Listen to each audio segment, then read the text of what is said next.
Assalamualaikum warahmatullahi wabarakatuh.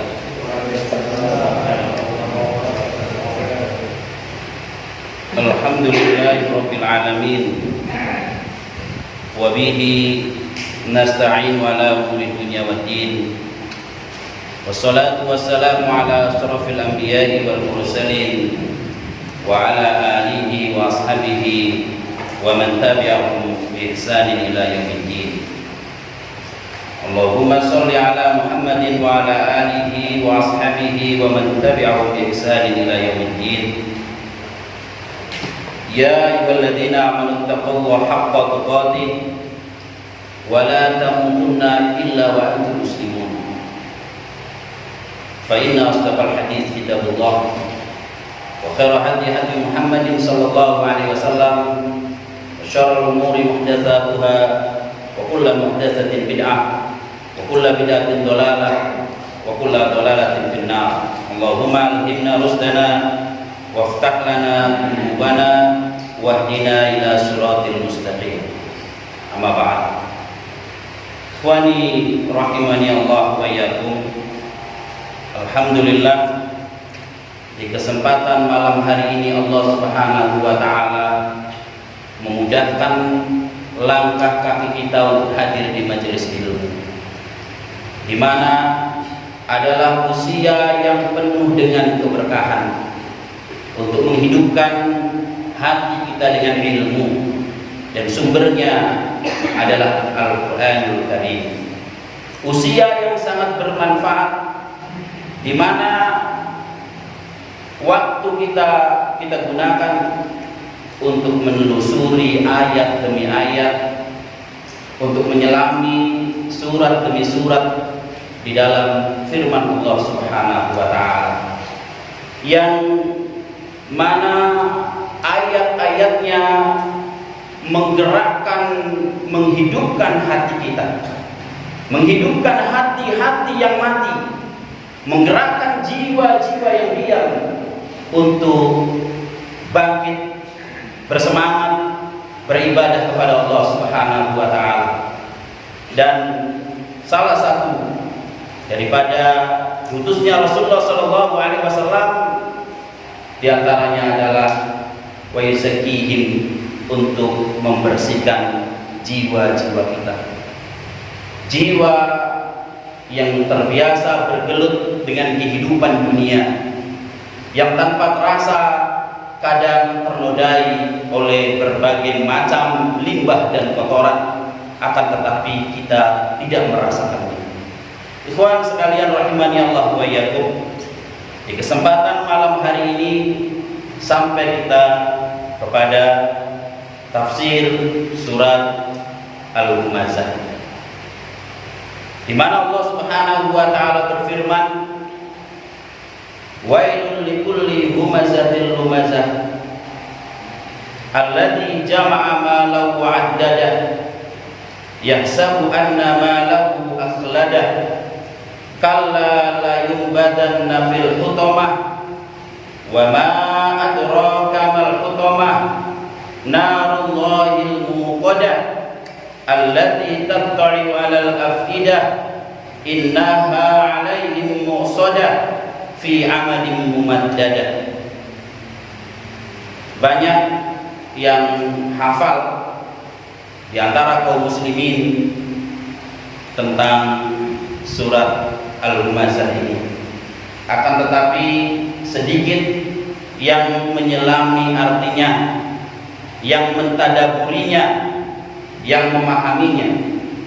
Oleh karenanya ini adalah surat yang sangat agung, diturunkan oleh Allah Subhanahu wa taala di Mekah setelah surat Al-Qiyamah. Allah Subhanahu wa taala berfirman, wailul likulli humazatil lumazah. Wail, celakalah, likulli, bagi setiap humazatil lumazah.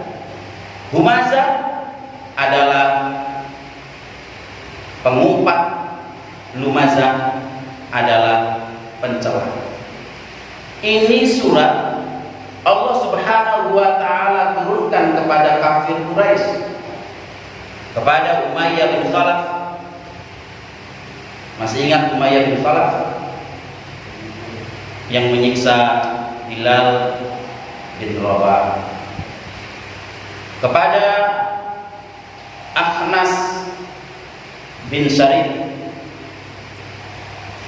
dan kepada orang-orang kafir Quraisy yang biasa dia mencela Rasulullah sallallahu alaihi wasallam ketika Rasulullah sallallahu alaihi wasallam tidak ada di hadapannya. Dia menggunjing Rasulullah sallallahu alaihi wasallam, dan kalau Rasulullah sallallahu alaihi wasallam berada di hadapannya, dia mencela Rasulullah sallallahu alaihi wasallam. Maka Allah Subhanahu wa taala turunkan firman, wail, celaka. Dalam tafsirnya, wail ay wa'idun, ancaman, wa wabalun, bencana, wa syiddatul adab, dan dahsyatnya siksanya Allah Subhanahu wa taala. Kecelakaan. Sering kita dengar kata wail di dalam Al-Qur'an, wailul lil musallin, wailul lil mutaffifin, celaka. Bagi siapa? Likulli humazatil lumazah, bagi setiap yang mengumpat dan mencela. Dalam tafsirnya, alladzi yahmazun nasa bi fi'lihi wa yalmazuhum bi qawlihi. Jadi ada beda al-humazah dan lumazah. Yang kedua-duanya ini diancam oleh Allah Subhanahu wa taala dengan kecelakaan. Wa likulli humazatil lumazah. Kalau humazah yang dia itu mengumpat manusia dengan perbuatannya, dengan tangan dan matanya. Kalau lumazah itu dia mencela manusia dengan lisannya. Ada juga tafsir mengatakan sebaliknya, humazah dan lumazah. Kalau humazah dengan lisannya, kalau lumazah dengan anggota badannya. Tapi di dalam tafsir saat ini diterangkan bahwa humazah itu dia dengan perbuatannya, dengan tangan dan matanya, dan kalau lumazah itu dengan lisannya. Kadang-kadang kedipan mata seseorang mengandung humazah, mengumpat. Kadang-kadang tangan merendahkan orang lain tanpa kita terasa. Apa ini? Cemeng, ya. Atau sekarang banyak emosi-emosi di medsos, kadang-kadang membuat gambaran yang kita menyakitkan hati. Nah, kalau lumazah itu dengan perkataan. Kadang-kadang orang yang mempunyai kulit hitam, kemudian kita katakan bocah ireng atau bocah rangga besar-besar bindangnya. Iya, seperti itu. Tuhan sekalian rahimani Allah wa iyyakum, itu adalah lumazah. Dan ini lahir daripada kesombongan, dan nanti Allah Subhanahu wa taala akan sebutkan ciri-cirinya. Di dalam tafsir Al-Munir disampaikan di sana bahwa surat ini mewakili daripada 1/6 surah, 1/6 Al-Qur'an. Dikarenakan kandungan yang ada di dalamnya membangun masyarakat muslim yang jauh dari iri, dari dengki, dari meremehkan orang lain.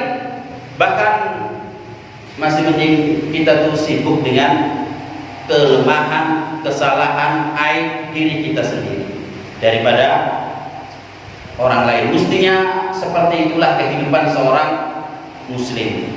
Adalah peringatan dari Allah Subhanahu wa taala untuk menggunakan anggota badan kita dan menggunakan lisan kita untuk sesuatu yang aman dan nyaman kepada manusia. Dan itu adalah ajaran Islam.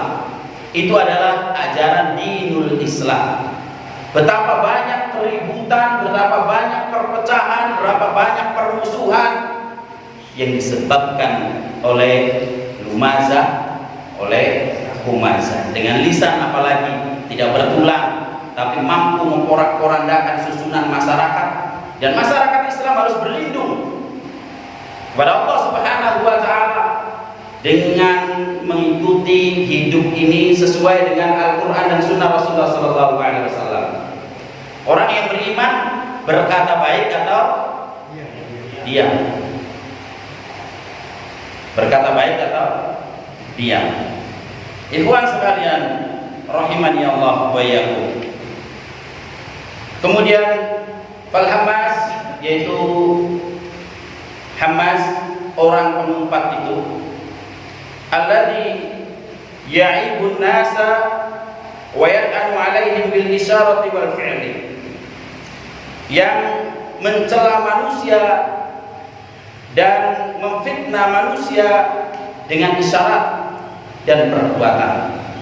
Walamaz, pelakunya disebut lamaz, yang pengumpatnya Hamaz, alladzi yu'ibuhum biqaulihi, yang mereka itu mencela dengan perkataannya. Paham ya? Hamaz dan lamaz, hamazah dan lumazah. Hati-hati, karena ini termasuk ayat yang menyucikan jiwa kita. Kadang-kadang kita ini kuman kutub di seberang lautan kelihatan, gajah di pelupuk mata samar, tidak kelihatan. Makanya banyak-banyak koreksi diri daripada menghina orang lain. Banyak-banyak evaluasi, muhasabah, koreksi daripada kita mencari celah orang lain. Gampang. Ada 4 cara kita mengetahui aib diri kita. Bukan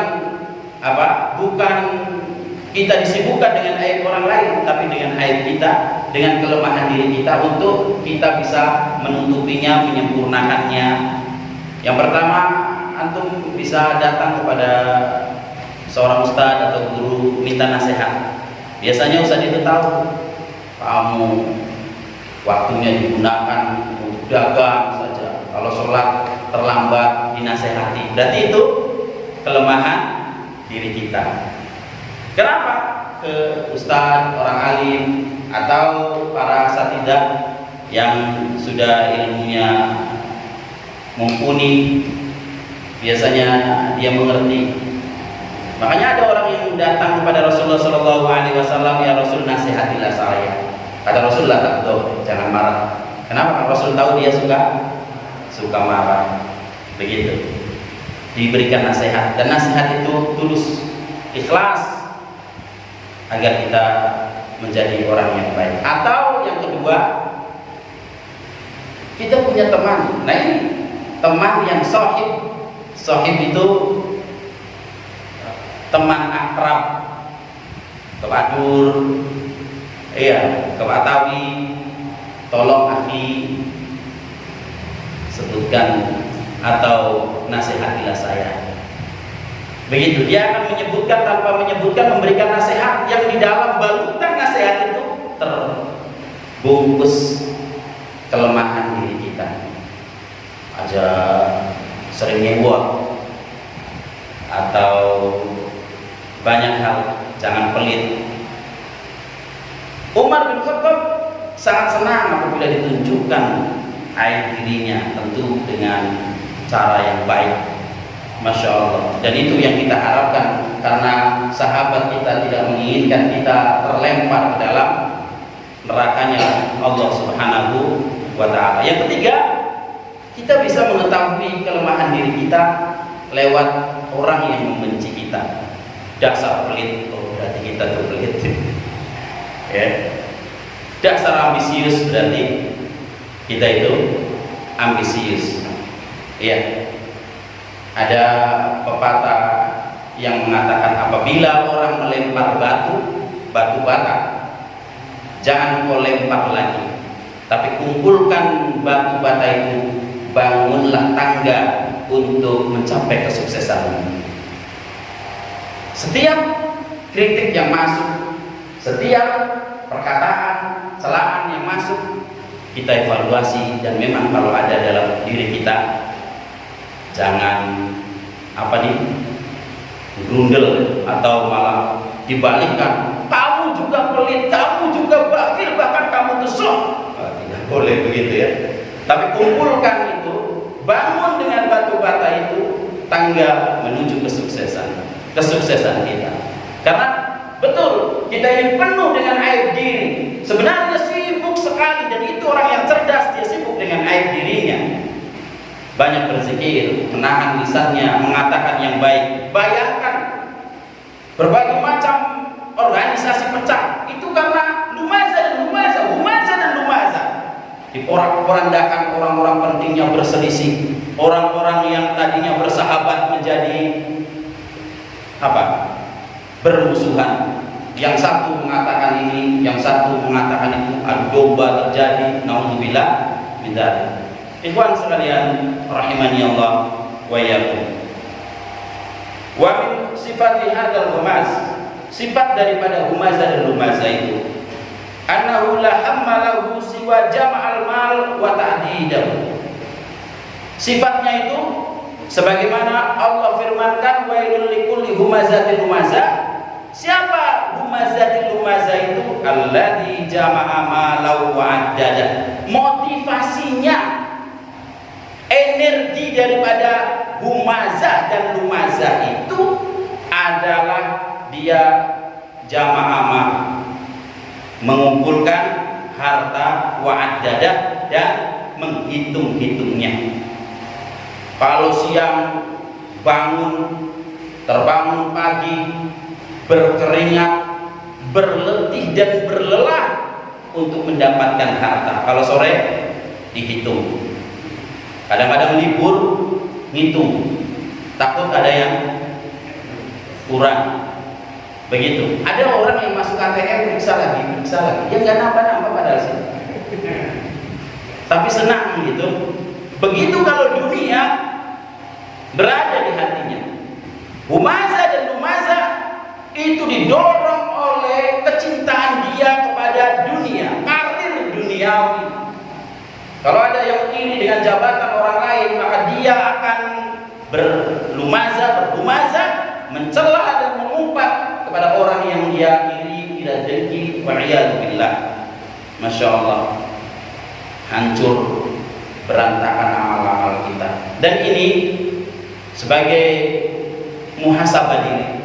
Ayat ini menunjuk kepada kita agar kita terbebas daripada humazah dan lumazah. Karena mungkin tanpa sadar kita menyebut aib orang lain. Kita bergibah, gibah yang menghancur porak-porandakan bangunan kaum muslimin. Itu adalah gibah. Gibah itu dia menceritakan aib yang ada pada diri orang lain. Dan orang lain itu tidak suka kalau aibnya itu tersebar. Ada pada orang lain aib itu, kejelekan itu ada. Ketika kita ceritakan, itulah ghibah. Kalau tidak ada pada mereka adalah fitnah. Masya Allah. Makan darah kaum daging kaum muslimin. Ikhwan sekalian rahimani Allah wa iyyakum. Wal ibtatu bihi, dan berambisi kepada harta itu. Walaysa lahu rabbatun fi infaqihi, dan tidak ada niat, semangat untuk menginfakkan hartanya.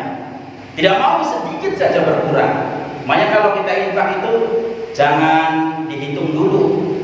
Kita biasa gajian hari Sabtu gajian, atau yang sebulan sekali gajian, atau yang dapat yang bukan gajian dapat rezeki. Bismillah, infak. Jangan ditunggu. Waduh, kurang 10 lewat kabeh. Jadi kurang ngerogoin kan apa? Romeguan. Begitu sifat manusia. Padahal Masya Allah, infak, sedekah betul-betul menyelamatkan kita, dan itu adalah harta kita. Adapun yang kita simpan di bank, adapun yang kita simpan di tempat-tempat yang lain, itu belum tentu milik kita, Tuhan sekalian rahimani Allah wa iyyakum. Walaysa lahu ragbatun fi infaqihi, tidak mau untuk bersemangat di dalam infak, fi thariqil khairat, di dalam jalan-jalan kebaikan, maksudnya dalam amal-amal hasanah dia tidak mau untuk berpartisipasi. Masya Allah. Wasilatul arham, dan di dalam silatul rahim, berkunjung kepada saudara kita. Masya Allah, akan senang sekali kalau kakak kita datang, kemudian kita bawakan sekantong kresek buah kresek atau apapun begitu kan, silaturahim atau ziaratul mari begitu ya. Masya Allah. Tapi orang yang humazah ini dia tidak mau berpartisipasi, wadhalika, dan yang seperti itu. Kenapa? Seorang yang humazah dan lumazah tidak mau dia berpartisipasi, jama'a malahu wa adada, mengumpulkan hartanya, berletih berlelah dan menghitungnya, karena kata Allah, yahsabu anna malahu akhlada, dia mengira bahwasanya hartanya itu mengekalkannya di dalam kehidupan dunia. Yahsabu bijahlihi, dengan mengira dengan kebodohannya, anna malahu akhlada, bahwasanya hartanya itu mengekalkan dia di dalam dunia ini. Ya. Falidzalika kana qadruhu wa sa'yahu fi tanmiyati malihi, demikianlah usahanya dia dalam pengembangan harta-harta tersebut. Alladzi yadunnu annahu yanma umrahu wa lam yadri annal bakhila yaksiful a'mar wa yakhrubu diyar wa annal bir yazidu fil umr. Dia tidak menyangka bahwa kebakhilan itu akan merusak umurnya, menghancurkan rumahnya, dan kebaikan akan menambah umur kita. Ikhwan sekalian rahimani Allah wa iyyakum. Siapa di sini yang senang dengan orang yang bakhil? Tidak ada. Orang bakhil itu, kata Imam Ali, kata sahabat Ali, adalah orang kaya yang bakhil adalah orang yang mati sebelum mati. Maksudnya apa? Hari liwat itu sudah tidak ingin mengingatnya, ya. Dan orang yang dermawan itu adalah dia orang yang hidup ketika dia sudah mati, masih disebut-sebut namanya. Itulah orang yang dermawan. Apakah dermawan itu miliknya orang-orang kaya? Apakah infak sedekah itu hanya miliknya orang-orang yang berpunya? Tuhan sekalian rahimani Allah wa iyyakum, itulah rahasia hati. Seorang nenek-nenek dia menyumbang sebuah bangunan masjid. Nenek-nenek, mungkin uangnya dari cucu-cucunya, dibuka bentingnya atau benting, ditaruh uangnya di bentingnya itu. Mungkin dia harta termahal dia, kemudian dia taruh untuk membangun, menitipkannya membangun masjid. Dan hati seperti itu belum tentu dimiliki oleh pengendara kendaraan mewah, pemilik gedung-gedung, owner perusahaan.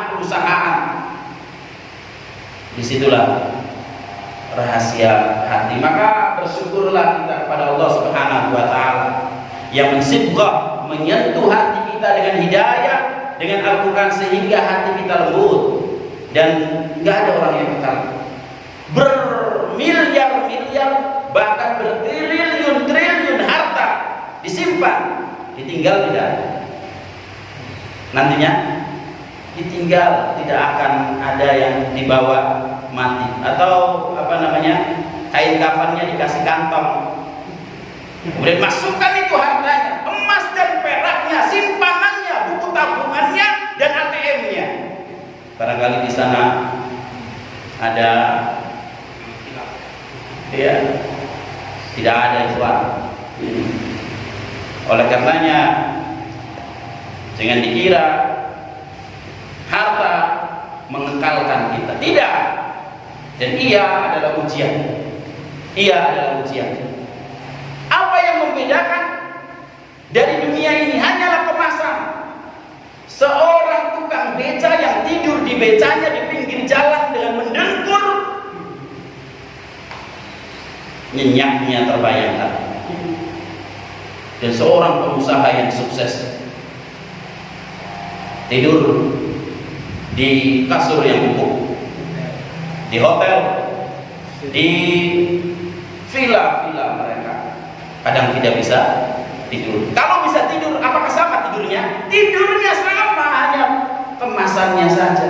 Dan belum tentu pemilik harta, belum tentu para orang-orang yang diberikan oleh Allah harta yang banyak bisa tidur nyenyak. Seperti alhamdulillah tidurnya kita sampai subuh pun lewat. Ya, kalau subuh kelewat, innalillahi, disesali. Besoknya jangan diulangi. Besoknya jangan diulangi. Begitu azabnya, besoknya terulang lagi, menyesal. Jangan diulangi. Coba bagaimana caranya? Ikhwan sekalian, rahimani Allah wa iyyakum. Orang yang bakhil itu kebakilan menghancurkan rumah-rumah. Maksudnya rumahnya menjadi sepi, tidak makmur. Apa bahasa Jawanya? Rumah sintru. Sintru itu apa? Sungil, sepi, tidak hidup. Tapi perhatikan rumah para dermawan. Dermawan tidak mesti kaya, tidak mesti kaya, tidak mesti mempunyai tabungan yang banyak, akan tetapi hatinya lembut. Dia gunakan di jalan Allah Subhanahu wa taala sebagai simpanan nanti di akhirat. Kata Allah Subhanahu wa taala, dia yang mengira bahwa harta itu mengekalkannya di kehidupan dunia ini, bahkan mungkin supaya tidak mati, hijrah ke planet Mars. Di sana mungkin beranggapan tidak disentuh dengan kematian. Kullu nafsin dha'iqatul maut. Bahkan banyak orang-orang yang kaya membangun villa-villa, belum dihuni villanya, kematian merengkutnya. Kadang-kadang villa memang tidak dihuni, ya enggak? Yang menghuni villa siapa? Pembantu, tukang kebun. Orang kayanya nanti dia. Masya Allah. Apa yang kita lakukan kalau Allah berikan harta kepada kita? Insya Allah berinfak dan bersedekah. Ayo, ini Umar bin Khattab dimakmurkan. Ya. Betul. Insya Allah. Kalau kita berkeinginan, kalau saya seperti fulan, akan saya infak seperti fulan, akan saya bangun seperti fulan dalam perjuangan di jalan agama, dapat pahala tidak? Pahalanya menyerupai orang yang diberikan harta dan diberikan ilmu. Masya Allah. Sekalian rahimani Allah wa iyyakum. Allah jawab, orang yang menyangka bahwa hartanya mengekalkannya sehingga kurang sedikit saja dia menjadi bimbang, dia menjadi pusing, dia menjadi pikiran. Kata Allah, kalla la yumbadanna fil hutamah. Sekali-kali tidak, sesungguhnya dia benar-benar akan dilemparkan ke dalam neraka hutamah.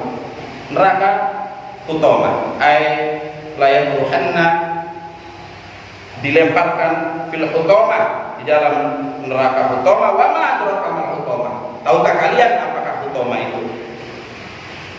Ta'dhimu laha wa tahwilu li sya'niha, maksudnya Allah Subhanahu wa taala memperhebat, mengagungkan keadaannya, maksudnya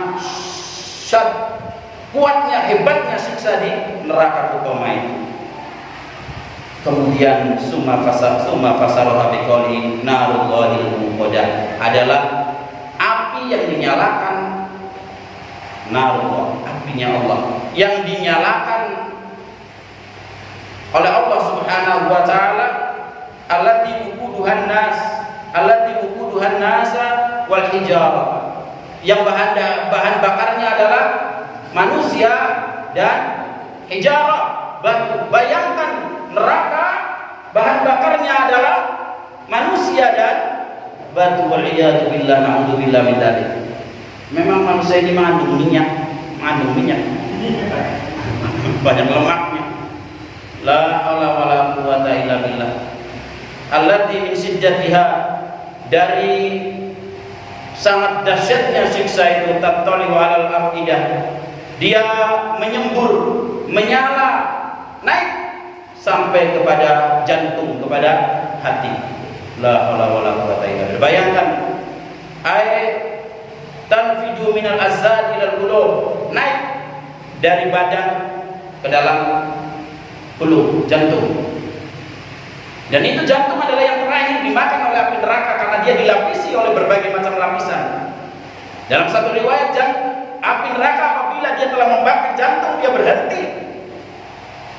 Kemudian tubuh manusia menjadi baik lagi, kemudian dibakar lagi. Ulama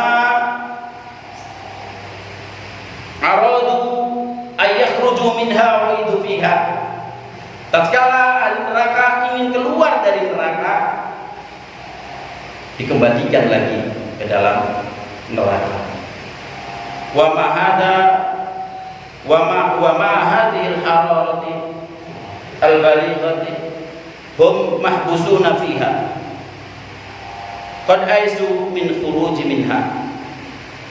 Bersama panasnya yang sangat dahsyat dari api neraka, sehingga sampai ke jantung mereka dalam keadaan mahbusun, terhalang fiha, di dalam neraka itu. Pada aisu, mereka telah berputus asa dari keluar dari neraka itu. Waliyadu billah.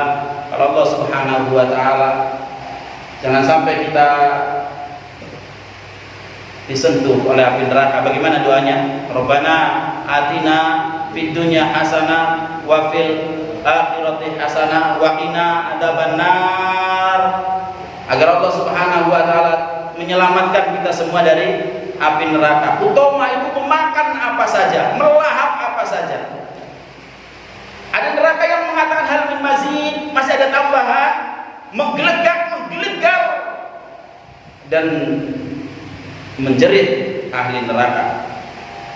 Ikhwan sekalian rahimani Allah wa iyyakum, innaha alaihim muqsadah, sesungguhnya di dalam neraka itu, di atas mereka, muqsadah ay mughlaqatun, tertutup fi amadin mumaddadah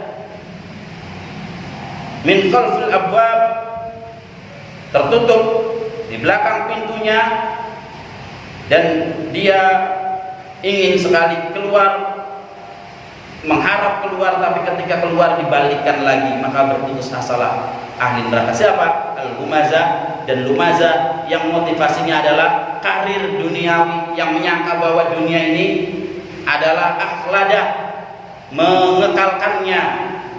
Masya Allah. Na'udzubillahi min dzalik wa nas'alullah al-'afwa wal 'afiyah. Kita berlindung kepada Allah Subhanahu wa taala daripada mempunyai sifat humazah dan lumazah, dan Allah Subhanahu wa taala memberikan ampunan kepada kita dan afiat agar kita semuanya diselamatkan oleh Allah Subhanahu wa taala. Bahkan orang yang paling nikmat hidup di dunia ini didatangkan oleh Allah Subhanahu wa taala, dicelupkan ke dalam neraka satu kali celupan. kemudian dikatakan, apakah engkau pernah merasakan kenikmatan lezatnya dunia? Tidak sama sekali ya Allah. Apa artinya hidup sementara? Ini adalah sementara. Kehidupan dunia ini adalah sementara. Maka berhati-hatilah, jaga lisan kita, jaga sikap kita, agar kita semuanya diselamatkan oleh Allah Subhanahu wa Ta'ala. Hari berganti, waktu berlalu, usia kita bertambah, umur kita berkurang. Matahari terbit dan tenggelam. Sudahkah kita menambah amal? Sudahkah kita banyak mendekatkan diri kepada Allah? Sudahkah kita melibatkan diri kita di dalam perjuangan menyebarkan kalimat la ilaha illallah, perjuangan menyebarkan tauhid,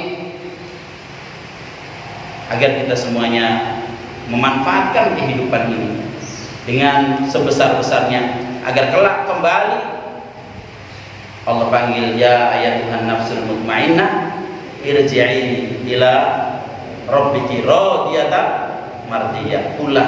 Pulang dengan hati yang gilang gemilang, pulang dengan hati yang senang, dengan hati yang penuh kerinduan bertemu dengan Allah Subhanahu wa Ta'ala. Hadani Allah wa iyyakum ajmain. Subhanakallahumma wa bihamdika asyhadu an la ilaha illa anta astaghfiruka wa atubu ilaik. Assalamualaikum warahmatullahi wabarakatuh.